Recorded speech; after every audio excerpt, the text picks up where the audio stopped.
दोस्तों नमस्कार। ये जो सरदार जी हैं इनका नाम है गुरमेल सिंह ढाबी और आज हम इनके गांव ढाबी टेक सिंह में आए हुए हैं। एचपीएससी के जितने स्थायी हुए हैं खासकर असिस्टेंट प्रोफेसर वाले, उनमें जो सबसे पहले सब्जेक्ट वाले हैं जो सताए गए वो यही हैं, मास कम्युनिकेशन। गुरमेल भाई आपने कितनी बार नेट किया है? 4 बार नेट क्वालिफाई भाई साहब, और जो है 2 बार RGNF लगी हुई है नेट के आधार पे ही, जो शेड्यूल कास्ट के जनसंचार विषय के ही जो टॉप 10 बच्चों में मेरा नाम था। और जो है 2 बार UGC नेट क्लियर है। एक बार तो तब है जब 3 पेपर होते थे और ऑफलाइन पेपर होता था। ऑफलाइन पेपर होता था। तो माँ जी हैं, माँ जी भी खाना बना रहे हैं। माँ जी आपने कैसे पढ़ाया बेटे को? डैडी मजदूरी करके पढ़ाया। डैडी मजदूरी करके पढ़ाया। और कितने बच्चे हैं आपके पास? 3 हैं। तीनों पढ़े हैं या सिर्फ एक को पढ़ाया? तीनों पढ़े। कौन सी क्लास तक? 12। बाकी दोनों 12 तक पढ़े। तो ये है दोस्तों कि 2 बच्चे माता जी ने 12th क्लास तक पढ़ाए। अभी क्या करते हैं माता जी बच्चे दोनों? बच्चे कुछ नहीं करते। मतलब फिर गुजारा कैसे चलता है? कुछ तो करते होंगे। डैडी मजदूरी करे। डैडी मजदूरी करते हैं। मतलब आप इस बात को समझिए कि माता जी की साइकोलॉजी के हिसाब से डैडी मजदूरी कर रहे हैं तो कुछ नहीं कर रहे। और गुरमेल भाई ने अभी गुरु जम्बेश्वर यूनिवर्सिटी हिसार से थीसिस सबमिट किया है। गुरमेल भाई थीसिस सबमिट की है। आपका एडमिशन कब हुआ PhD में? 2019 में एडमिशन हुआ था।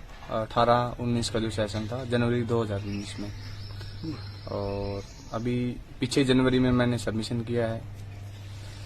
हालात ऐसे हैं कि भाई मैं ही नहीं, जो हजारों युवा और हैं हरियाणा की, वो किस प्रकार मतलब कि HPSC ने एक तरीके से उनको नालायक ठहरा दिया है जानबूझकर। आप सोचिए, जो लोग 3 बार 4 बार नेट क्लियर किया हुआ है, JRF हैं, टॉपर हैं बच्चे, गोल्ड मेडलिस्ट हैं, यूनिवर्सिटी टॉपर हैं, गोल्ड मेडलिस्ट हैं, क्या वो मतलब 150 में से 53 नंबर भी नहीं दे सकते? गुरमेल भाई आपने कहा कि हजारों बच्चे और हैं जनरल कैटेगरी के जिनको नालायक घोषित कर दिया HPSC ने। आपकी कौन सी कैटेगरी है? मैं वैसे 2024 में जो सब क्लासिफिकेशन हुआ है उसके अकॉर्डिंग DSC एक वर्ग बनाया है सुप्रीम कोर्ट के आदेशों पर हरियाणा सरकार ने। मैं उसी कैटेगरी की वाल्मीकि जाति से संबंध रखता हूं, जो SC यानी अनुसूचित जाति समुदाय से है। अच्छा, जब DSC बना तो उस टाइम हरियाणा में बहुत लड्डू बांटे गए और सरकार, भाजपा सरकार ने वोट भी ली इसी नाम पे। तो अब उसको आप कैसे देखते हो? मैं ठीक है, लोगों ने संघर्ष किया और सरकार ने सुप्रीम कोर्ट के आदेश पर DSC अलग बना दिया, लेकिन उसका फायदा तब है जब हमारी साथ की साथ जो है इंटेलेक्चुअल लोग भी तैयार हो। जब आगे कहीं समाज को मार्गदर्शन करने की या उसको राह दिखाने की बात आए तो हमारे पास 100 लोग, 200 लोग, 300 लोग प्रोफेसर रैंक के IAS IPS लोग जो है वो खड़े मिले।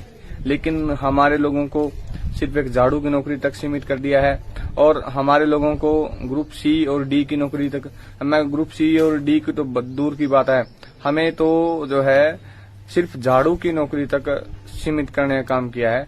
चाहे ये व्यवस्था हो, चाहे इससे पहले की व्यवस्था हो, सरकारें जो है आती जाती रहती हैं, लेकिन जो व्यवस्था है वो हमारे लिए सेम है। व्यवस्था में हमारे लिए कोई परिवर्तन नहीं हुआ है। व्यवस्था में हमारे लोग ऐसे नहीं है कि भाई हमारे आज 500 प्रोफेसर आके बैठ गए हैं DSC लागू होते ही। आप सोचिए, इंग्लिश विषय के सबसे ज्यादा जो सीटें थी, 60 प्रोफेसर, असिस्टेंट प्रोफेसर DSC के लगने थे। किसी भी विषय में सबसे ज्यादा पोस्ट थी। आप सोचिए, इन पोस्टों को सभी को खाली रख दिया गया, तो ये क्या मानसिकता है इसके पीछे? फिर DSC लेने का या ना लेने का क्या फायदा है, क्या नुकसान है, आप ही इस बात से समझ सकते हैं। माता जी आप कौन सी क्लास तक पढ़े हुए हैं? 5वीं तक पढ़े हुए हैं। अच्छा, ये जो आपका पूरा मोहल्ला है, इस मोहल्ले में और भी है कोई बच्चा जिसने PhD की हो? नहीं। तो ये आपने ही अपने बेटे को पढ़ाया? मेहनत मजदूरी करके? 5वीं तक नहीं माता जी, प्रौढ़ शिक्षा अभियान जो है सरकार का, अच्छा अच्छा। वो एक खानापूर्ति है जो है। हाँ हाँ। अच्छा, उसमें 5वीं हुई है? उसमें 5वीं हुई है इनकी। नहीं तो जो शुरू से तो काला अक्षर भैंस बराबर वाला मामला है। माता जी को जो है वो बता दिया जाता है ना कि जैसे अब अगर आपने पेपर दे दिया तो आप जैसे 5वीं पास जैसे हो जाओगे, लेकिन वो 5वीं पास कहाँ काम आएगी माता जी के? आप सोचो, जो प्रौढ़ शिक्षा है कहाँ काम आएगी? सिर्फ वो नाम लिखने भर से पढ़ा लिखा थोड़ी हो जाता है आदमी। गुरमेल भाई, एक और जरूरी मुद्दा है, वो ये है कि आपके सब्जेक्ट से शुरुआत हुई HPSC की 35% के क्राइटेरिया के नाम पे फेल करना, मतलब NFS करना। तो जिस टाइम आपका रिजल्ट आया उस टाइम आपके दिमाग में क्या आया? एकदम आपको क्या लगा कि आपने कोई आवाज उठाई या क्या किया आपने? हमें लगा कि जो है नहीं आए होंगे 35%, कोई कमी रही होगी पेपर लिखने में। फिर डिफेंस स्टडी का रिजल्ट आया, फिजिकल एजुकेशन का रिजल्ट आया, इसके साथ साथ कुछ और सब्जेक्ट के जैसे जिसमें 5-5, 7-7, 10-10, 20-30 पोस्ट थी, फिलोसफी, इकोनॉमिक्स।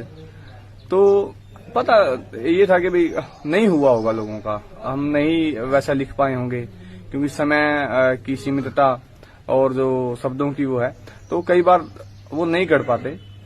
लेकिन जब इंग्लिश सब्जेक्ट का रिजल्ट आया और हमने देखा कि टॉपर बच्चे, गोल्ड मेडलिस्ट बच्चे, वो भी फेल कर दिए गए हैं। जो स्क्रीनिंग पास करके जो बच्चे गए हैं, जो स्क्रीनिंग के टॉपर बच्चे हैं, वो फेल कर दिए गए हैं, तब हमें लगा कि ये वास्तव में ही ये गड़बड़ है।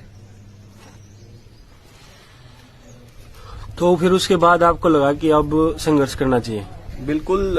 जब इंग्लिश विषय के जो साथी थे उनको लगा कि ये गलत हुआ है, उन्होंने धरना स्टार्ट किया। मैं तो उन साथियों का बड़ा आभारी हूं और धन्यवाद करता हूं उनका, जो उन्होंने चुप बैठने की बजाय संघर्ष को चुना। हालांकि संघर्ष की राह बहुत कठिन है, लेकिन उन्होंने चुना। इसी के लिए उनका मैं आभार व्यक्त करता हूं और धन्यवाद करता हूं। अब आपको लग रहा है कुछ इस संघर्ष से कुछ निकलेगा, कुछ बनेगा? देखो, हम तो लड़ाई लड़ने वाले हैं, अब परिणाम की चिंता नहीं है। परिणाम क्या होगा क्या नहीं होगा।